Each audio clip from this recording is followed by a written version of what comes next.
Hey guys, welcome back to the channel. Techno Talks here. So in today's video, we're going to be checking out the Samsung Galaxy S22 Plus. So this is the middle child of the S22 series. In one of my previous videos, I went ahead and unboxed the S22 Ultra and Phantom Black. And this time I have the S22 Plus and Phantom Black in front of us today. So without further ado, let's go ahead and unbox this device.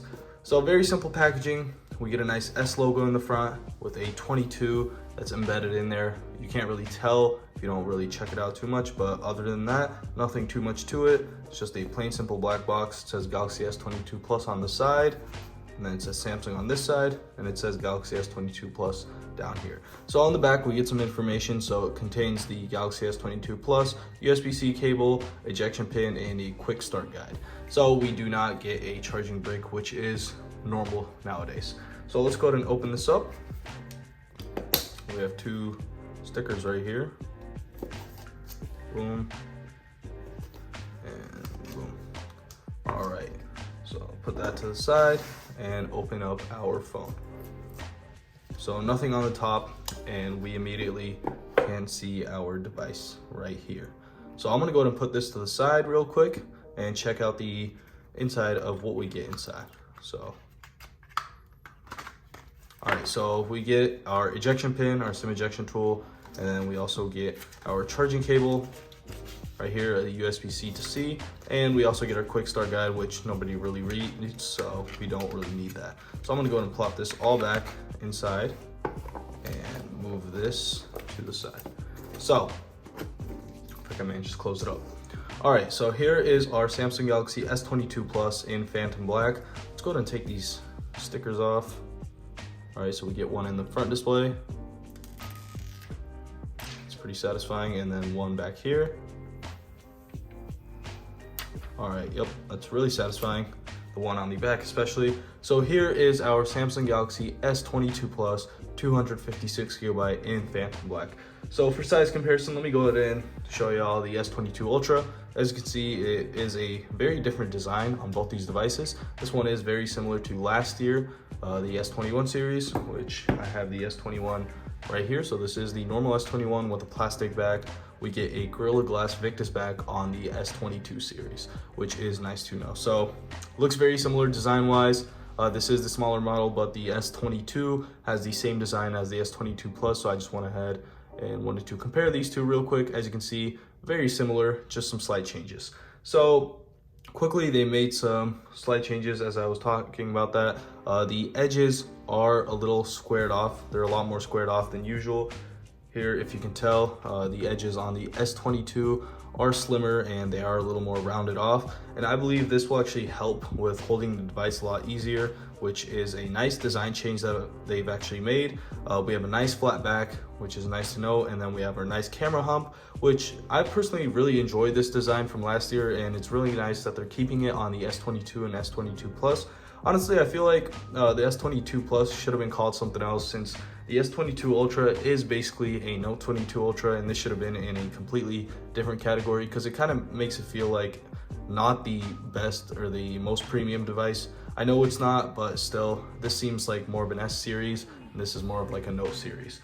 So other than that, not too much has changed. We get a nice display, a nice flat display, which is nice to know as well. I really enjoyed it on my S21, which was nice. Personally, I like it more. The looks of the S22 Ultra with the edge display are definitely better when the screen is turned on, as you can see, but I enjoy usability wise, this one is a lot better for me personally. So let's go ahead and open this up, start and boot this device up. And while we're doing that, let's talk about some of the specs on this device. So we get a nice display on this. It's a 1080 by 2340 display. So it is a full HD plus display. We also get 120 Hertz, but it is adaptive. It's not like the S22 Ultra. It's not 1 Hertz to 120. It is 48 to 120. So still pretty nice. Not the best, not the worst. So I'm fine with that. We have a 4500 milliamp hour battery, which is nice to know. It's a pretty large battery for a device like this. Plus with the adaptive refresh rate, you will probably get some pretty decent and great battery life. Again, we also have 3 cameras on the back. So we have a 50 megapixel wide angle camera, so that's your main lens. We also get a 12 megapixel ultra wide angle, and then we also get a 10 megapixel 3x telephoto zoom camera. So this device can go up to 30 times compared to the 100 times on the S22 Ultra. But still, while using the S22 Ultra, I only use the 100 times like once or twice just to test it out, so I'm perfectly fine with the 30 times. So in the front, we do get a selfie cutout. As you can see, it's very small, very minimal, and it is 10 megapixels, and it does shoot 4K 60 FPS as well, which is nice to know.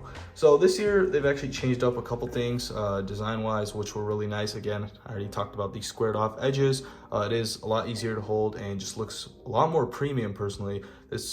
I can compare this to an iPhone easily. I know last year was really nice as well, but this one right here is just a really nice looking device. Plus with the rounded off edges, I'm probably gonna have an easier time holding this device, as the S22 Ultra, it would just jab into my palm. Plus that device is a tad bit larger than this one right here, so it did get kind of annoying, and I will probably be dailying this one instead.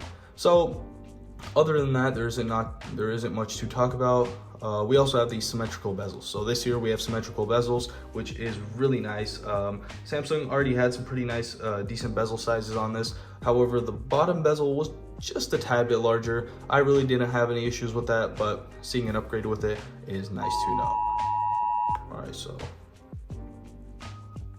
we just got an Amber Alert, which was kind of weird. So other than that, let's go ahead and set this device up. So setting it up is really easy. I'm just going to be using Smart Switch and basically transferring everything from my S22 Ultra to this. So to not keep y'all bored on this, I'm just gonna go ahead and skip this part of the video and get back to y'all right as I set it up. So I actually wanted to quickly update y'all on how easy it actually is to transfer. So all you gotta do is get Smart Switch on both the devices, which usually is already pre-installed. So you can easily just transfer everything right away without even a cable if you have a previous Samsung device. And even if you don't, you can just use a cable to transfer all of your data.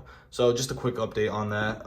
Again, it is super easy to transfer everything. Just have your layout and everything copied onto your new device. So once I get everything done and everything is copied, I will get back to y'all and show y'all all the settings on the S22 Plus. All right, so I finally got the device set up. Right now, it's just organizing apps. I've done all the transfers and everything. So let's go ahead and quickly check out some of the settings on this phone. So I actually wanna go ahead and check out the fingerprint, the Face ID, and all that stuff right there. So quickly, I wanna go into our display. So, as I said, this is a 1080p display. It's a full HD plus display, so it's not the QHD plus display that is on the S22 Ultra. But the thing is, I used my S21 from last year and I was perfectly fine with the display resolution. It still looks beautiful, and even on my S22 Ultra, I actually brought it down to full HD plus because I could barely notice a difference, and it was just better on battery life. So quickly, we have our dark mode settings. Again, you can actually schedule these. So from sunset to sunrise, I'm just using it on light mode for the video. We also have our brightness, adaptive brightness, all that right there. Motion smoothness. So this is gonna be our screen refresh rate. So adaptive, again, as I said, it's gonna be 48 Hertz to 120 Hertz. Samsung actually said it was 10 Hertz, but then they had to fix it on their website because it doesn't actually go down all the way to 10 Hertz. It is, again, 48 to 120, and then standard is just gonna be a 60 Hertz display, so you can get some better battery life, but I feel like I'll be perfectly fine with a 4500 milliamp hour battery. So, eye comfort shield is a setting that I usually keep on. It just adjusts the colors based on the location that you're at, or based on the light that is actually reflecting onto the display. And this is very similar to the True Tone that is on Apple's iPhones. So here we have a screen mode. There's going to be vivid and natural, and you can also change the white balance. I usually keep it on vivid. The colors just look a lot better. They just pop more, and I'm not really sure if you can tell this on camera, but here is natural, so it gives you a quick image of what it looks like on natural. And then here is vivid mode for you. So the colors just pop a little more, which I've been using my devices on vivid for a very long time now. So I'm going to go ahead and keep eye comfort shield on. We also have our font size and style, screen timeout, obviously on 10 minutes. Most of these settings are already set up for me since I did just transfer it from my S22 Ultra. Again, navigation bar, you can change it to swipe gestures or buttons. I'm gonna keep it on swipe gestures. accidental touch protection, so if it's in a dark place such as a pocket or a bag, it'll protect it from that. I'm not really sure how well it works, but I've always kept it on. And then we have our touch sensitivity if you're using a screen protector. I don't currently have it on, but I am planning to place one on top of this device very soon. Show charging information, we're going to keep that on. So next up, we have our, let's go ahead and go on to our biometrics and security. Again, we have our facial recognition, so I'm going to go ahead and quickly set this up. So all you got to do is just place in your PIN, which I am doing right now, and then you just click continue, and it asks if you're wearing glasses or not. And I just registered my face right away. So you get a setting real quick. Once you set it up, it says stay on lock screen until swipe. I'm gonna go ahead and keep that off, so it just automatically goes into my home screen, which I like that a lot more. We also get face unlock, faster recognition, require open eyes, which I definitely keep on for secure connection, and then brighten screen, so if it's a little darker or if you're in bed at night and you want to unlock your phone, it'll just brighten the screen a tad bit more so you can get some light on your face. We also get our fingerprints, so let's go ahead and set that up real quick. All you got to do is put in your PIN, and then you click continue. All right, and then you start scanning with the center of your fingertip. So this really doesn't matter. I just go ahead and place my thumb on there right away. So you place it down, lift it up, change the position a little. This is using the second generation of the in-display, the ultrasonic fingerprint sensor by Samsung. And on my S21 and the S22 Ultra, I've had a great time with it. All you got to do is just touch it a little bit and it automatically registers, which is nice to know. So you can go ahead and add another one, which I usually do. This is just for better recognition, so it's a little bit more faster. I haven't really seen a difference too much, but I just do it just in case. Why not? When you could just have it a tad bit faster than normal. So all you got to do is just get a scan real quick, and it is as easy as that. So once you get your fingerprint set up, you can have fingerprint lock, fingerprint always on, so even on when your screen is turned off, you will be able to use it. So let's go ahead and do that real quick. So my screen is turned on. So fingerprint sensor, smooth as butter. Damn, I can't say that. So really smooth. And then our face unlock, as fast as usual. So it's great to know that both of these work really well. So other than that, we don't really have too much. Let's go ahead and move on to our camera. So I'm gonna go ahead and open up the camera app. One second. All right, so in our camera app, we actually have a couple settings. So very similar to what you get on the S22 Ultra. Again, video, we can go up to 8K 24, but it does crop in a little, and then it is 24 frames per second, so it is a little laggy. So I usually keep it on 4K 60. You can also get full HD at 60 and 30 FPS, and then you can also get HD at 30. I believe there should be a full HD auto setting. I can't really see it here right now, but it was present on my S21. So it should probably be on here unless they remove that feature. Photos, we get we can change our ratio. We can also use our 50 megapixel camera. And then we also have this nice little setting right here. So detail enhancer basically takes a picture and turns it into a 12 megapixel picture, but it uses all the details from the 50 megapixel. It is a little slower. And I've also noticed that it doesn't work. It's not the best in all conditions, so you got to get some pretty nice lighting in there. So I usually just keep it on its normal setting, which is going to be the 3x4, and you also get a 16x9 setting. Portrait mode, again, these work great. You can use your 3x telephoto, or you can use your 1x lens, which is nice to know. And all these settings do apply to your front-facing camera as well. So photo, video, again with the video, we can go up to 4K 60 FPS, which is real nice. So let's go ahead and flip this back around, and we can also check out some other settings. So we have some more settings. We have our pro mode, pro video, single take, night, photo, panorama, super slow-mo, slow motion, hyperlapse, portrait video, and director's view. Director's view, you guys probably already know about this if you've been keeping up with Samsung for, I guess, the past year and a half. They actually added this with the S21 series, and what you can do is basically record in multiple angles at once. As you can see, we went ahead and went on to director's view, and we can check out all three of our angles. So we have our normal angle, and then we have our 3 times, and this is 10 times, I believe. And then we also get to see our front facing camera. So if you are vlogging on your device, then you are able to do that easily with your S22 series and S21 series included.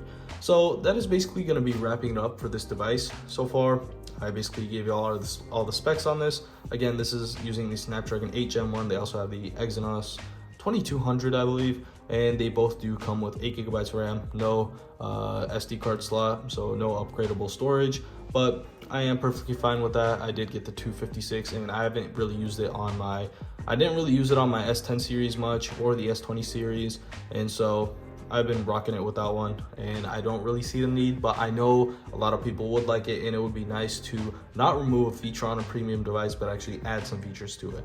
So my final thoughts on this device, we have a really nice design. Again, it is very similar to last year's with some key upgrades. So not a plastic back, we get a Gorilla Glass Fake Disc on both sides, and then we also get a nice rounded, actually a squared off edge with the plastic stickers that Samsung always puts on for some reason. I know a lot of people just take this off immediately, which I will be doing right after this video. So again, design looks really nice. It's just been upgraded a tad bit, and I really do love it. So that'll basically wrap it up for this video. If you enjoyed this video, make sure to like and subscribe, and see y'all in the next one.